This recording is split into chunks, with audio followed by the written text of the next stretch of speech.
MSME registration, a complete guide for small businesses. Micro, small, and medium enterprises, or MSMEs, are vital to economic growth, offering employment and innovation. The Indian government supports these businesses through MSME registration, providing access to financial aid, subsidies, and easier loans.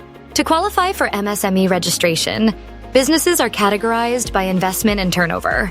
Micro enterprises invest up to 1 crore rupees and have a turnover up to 5 crore rupees. Small and medium enterprises have higher thresholds.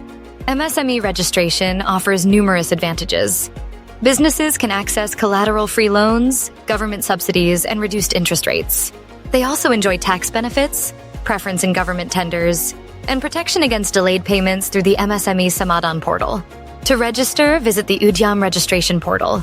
Enter business details, including the owner's Aadhaar number, enterprise PAN, and bank information. Submit the form with OTP verification.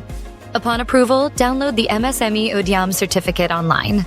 Essential documents for MSME registration include the business owner's Aadhaar card, enterprise PAN card, bank account details, and business address proof. Investment and turnover proof may be required for verification.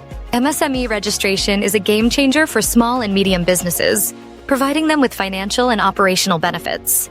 Need expert help? Visit view.daakhilnow.com. Contact us 825-267079.